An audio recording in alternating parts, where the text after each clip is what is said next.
ഞാൻ ചോദിക്കട്ടെ, നിങ്ങൾ ഇപ്പൊ പറഞ്ഞല്ലോ ഷാഡി ക്യാരക്ടറാണ്. ഈ ഷാഡി ക്യാരക്ടറായിട്ടുള്ള ഇത്തരത്തിലുള്ള നെറിയട്ടവന് എന്തിനാണ് ഇത്രയും വലിയ വാർത്ത കൊടുക്കുന്നത്?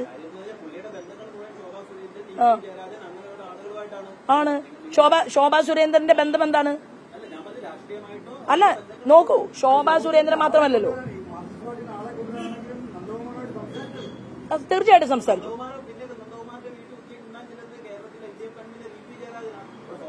അല്ല അവിശുദ്ധ ബന്ധമല്ല, ശുദ്ധ ബന്ധം തന്നെയാണ്. അതായത് ഇപ്പോ നന്ദകുമാറല്ല, ഏത് ഫ്രോഡാണെങ്കിലും ആരെയാണ് പരിചയപ്പെടുത്തുന്നത്, എന്തിനാണ് പരിചയപ്പെടുന്നത്? ഈ ഫാക്ടാണ് ശോഭാ സുരേന്ദ്രൻ അന്വേഷിക്കുന്നത്.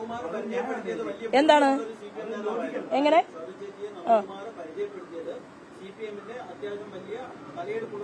ഏറ്റവും വലിയ ലീഡർ, ആ ഏറ്റവും വലിയ ലീഡറുടെ പാലമായിട്ട് വർത്തിക്കാൻ ഞാനല്ലല്ലോ നാണം കെടേണ്ടത്. അല്ല, ആ കഥയൊന്നും ഞാനല്ല പറയേണ്ടത്, നിങ്ങൾ ചോദിക്കണം ദല്ലാളിനോട്.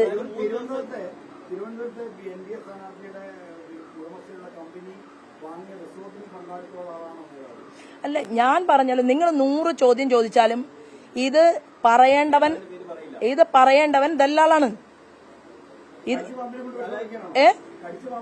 കടിച്ച പാമ്പ് തന്നെ ആണല്ലോ വിഷമിറക്കേണ്ടത്.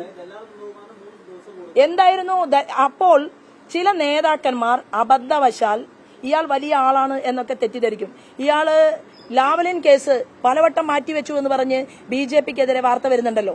എന്താ ലാവ്ലിൻ കേസ് മാറ്റാൻ കാരണം? ലാവ്ലിൻ ആരാ വക്കീൽ ആരാണ്? ലാവ്ലിൻ കേസ് നടത്തുന്ന വക്കീലിന് കോടതിയിൽ പോയി രേഖകൾ സബ്മിറ്റ് ചെയ്യാൻ കഴിവും പ്രാപ്തിയുമുള്ള ആളാണോ? മാധ്യമ സുഹൃത്തുക്കളൊന്ന് പരിശോധിക്കുക. ആരാ പോയത് ലാവ്ലിൻ കേസുമായി ബന്ധപ്പെട്ടുകൊണ്ട്? കോടതി പോയത് ആരാണ്? അല്ല ലാവ്ലിൻ കേസിൽ പ്രതികൾ പോയല്ലോ.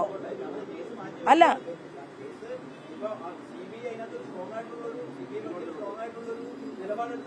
അപ്പോ കേസിന്റെ പ്രാഥമിക ഘട്ടത്തിൽ കേസ് അന്വേഷണത്തെ അട്ടിമറിക്കാനും കേസിനെ ഇല്ലായ്മ ചെയ്യാനും ബാലാനന്ദൻ കമ്മീഷൻ റിപ്പോർട്ടിനെ വരെ കേരളത്തിൽ മറച്ചുവെക്കാനും പ്രാപ്തിയുണ്ടായിരുന്ന ഈ ഒരു സംഭവത്തിൽ CBI ഓടിയിറങ്ങി വന്നിട്ട് കാര്യമില്ലല്ലോ, രേഖകൾ വേണ്ടേ? അപ്പൊ രേഖകൾ നശിപ്പിച്ചു കളഞ്ഞുകൊണ്ട് കോടതിക്ക് വേണ്ടത് രേഖയാണ്, തെളിവാണ്. ആ തെളിവ് പോലും കയ്യിലുണ്ടായിട്ടും നല്ല വക്കീലിനെ കൊടുക്കാതെ അവിടെയും ചില കളികളൊക്കെ നടന്നിട്ടുണ്ട്. അത് ഈ അടുത്ത കാലത്താണ് ഞാൻ മനസ്സിലാക്കുന്നത്. അപ്പോ എനിക്ക് ഒറ്റ പോയിന്റേ ഉള്ളൂ. ഞാൻ എന്റെ വീട്ടിൽ ആദ്യമായിട്ട് വരുന്നത് ഞങ്ങളുടെ കയ്യിൽ ഇത്ര പേർ രാഷ്ട്രീയക്കാരുണ്ട്, ഇവരിൽ ഏറ്റവും പ്രധാനപ്പെട്ട ആൾ ഇന്നയാളാണ്. അയാൾക്ക് അമിത്ഷാജിയെ കാണണം. അമിത്ഷാജിയെ കാണാൻ വരുന്ന വ്യക്തി കേരള രാഷ്ട്രീയത്തിലെ പ്രമുഖനായിട്ടുള്ള ഒരാളാണ്. അമിത്ഷാജിയുടെ വീടിന്റെ വാതിൽ തുറക്കാൻ സാധിക്കണമെങ്കിൽ അമിത്ഷാജി ഈ സബ്ജക്റ്റിനെ കുറിച്ച് പഠിക്കണം, വേണ്ടേ? ആ സബ്ജക്റ്റിനെ കുറിച്ച് പഠിക്കാനും ആ വ്യക്തിയെ ഭാരതീയ ജനതാ പാർട്ടിയിലേക്ക് കൊണ്ടുവരാനും നീക്കം നടക്കണമെങ്കിൽ ആ വ്യക്തിയുമായിട്ടുള്ള ഡിസ്കഷൻ നടക്കണം. ആ ഡിസ്കഷൻ നിശ്ചയിച്ച 2 മണിക്കൂറിനുള്ളിൽ ആ വ്യക്തി എവിടേക്കാണ് പോയത് അത് അടുത്ത പത്രസമ്മേളനത്തിൽ ഞാൻ പറയും.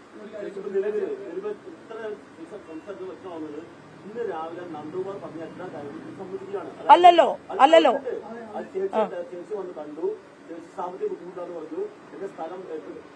അത് തെറ്റാണോ?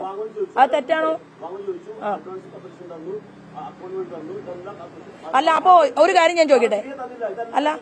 അല്ല ഞാൻ ഒരു കാര്യം പറയട്ടെ, വളഞ്ഞു തിരിഞ്ഞ് അതിനെ കഥയാക്കണ്ട.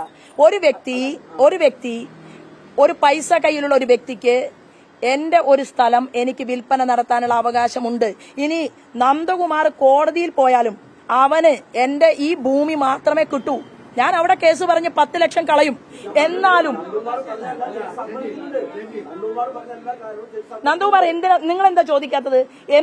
എന്താണ് അതിലൊരു തെറ്റുള്ളത്? ഏതാണ്?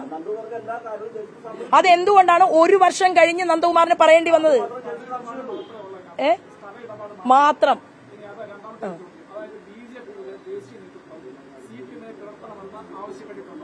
എങ്ങനെ? CPM-നെ പിളർത്തുകയല്ല ഞങ്ങളുടെ ലക്ഷ്യം. കേരള രാഷ്ട്രീയത്തിൽ ഭാരതീയ ജനതാ പാർട്ടിയിലേക്ക് തലപ്പൊക്കമുള്ള നേതാക്കന്മാർ ഇതുവരെ ഞങ്ങളുടെ പാർട്ടിയിൽ ചെയ്തത് തെറ്റാണ് എന്ന് ബോധ്യപ്പെട്ടാൽ അനിൽ ആന്റണിയെപ്പോലെ പത്മജയെപ്പോലെ ഈ പ്രസ്ഥാനത്തിലേക്ക് അകത്തേക്ക് കടന്നു വരാൻ മാർക്സിസ്റ്റ് പാർട്ടിയിലെ നാളെ ഏത് തലപ്പൊക്കമുള്ള നേതാവ് വരാൻ ആഗ്രഹിച്ചാലും ഞങ്ങളുടെ പ്രസ്ഥാനത്തിന് സ്വീകരിക്കണ്ടേ?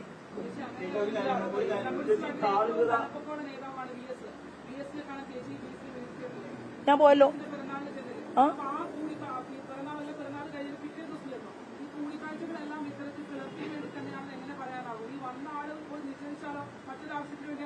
അല്ല, ഞാൻ ചോദിക്കട്ടെ, മാർക്സിസ്റ്റ് പാർട്ടിയുടെ ലീഡർ നിഷേധിക്കുന്നത് പത്രക്കാർക്ക് വാർത്തയും ശോഭാ സുരേന്ദ്രൻ പറയുന്നത് പത്രക്കാർക്ക് വാർത്തയല്ലാതിരിക്കാൻ ഇത് വെള്ളരിക്കപ്പെടണമെന്നല്ലോ. അതെ, അതിനെന്താണ്?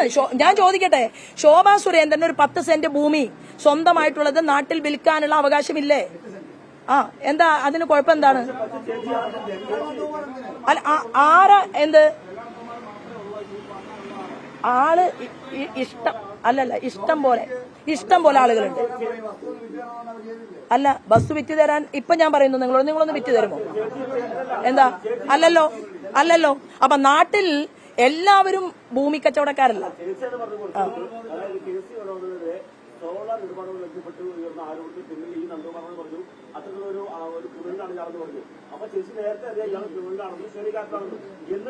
അല്ലല്ല, എനിക്ക് ഈ നന്ദകുമാറിനെ സത്യത്തിൽ ഷാഡി ക്യാരക്ടറാണെന്നും നന്ദകുമാർ ഇത്രയും ഭീകരനാണെന്നും അല്ലെങ്കിൽ ഇത്രയും വൃത്തികെട്ടവനാണെന്നും ഒക്കെ ഞാൻ മനസ്സിലാക്കിക്കൊണ്ടിരിക്കുന്നതേ ഉള്ളൂ. എന്നെ സംബന്ധിച്ച് ഇത്രയും നാളായിട്ട് ഈ ലാവ്ലിൻ കേസിന്റെ ഭാഗം പല കാര്യങ്ങളും പിണറായി വിജയൻ ജലാനന്ദകുമാറിനെ പ്രശ്നിച്ചിട്ടുണ്ട്. അതിൽ പല ആളുകളും ജലാനന്ദകുമാർ മാധ്യമങ്ങൾ വന്നു അവർ രീതിയിലൊന്നും വഹിക്കുന്നു. അതിനെന്താണ്? ഈ നന്ദകുമാറിന് ഒരു പെണ്ണന്വേഷണത്തിനല്ലല്ലോ ഞാൻ പോയത്. ഈ നന്ദകുമാർ എന്ന് പറയുന്നവൻ ഷാഡി ക്യാരക്ടർ ആണെങ്കിൽ എന്റെ കഷ്ടപ്പെട്ടുണ്ടാക്കിയ വസ്തു പണം തന്ന് രജിസ്റ്റർ ചെയ്ത് വാങ്ങണം. അത് അനധികൃതമായിട്ട് വാങ്ങിയല്ല, ബാങ്കിലേക്കാണ് അയച്ചിട്ടുള്ളത്. അവന് സൗകര്യമുണ്ടെങ്കിൽ വാങ്ങാം, വാങ്ങിയില്ലെങ്കിൽ അവൻ കേസ് കൊടുക്കട്ടെ.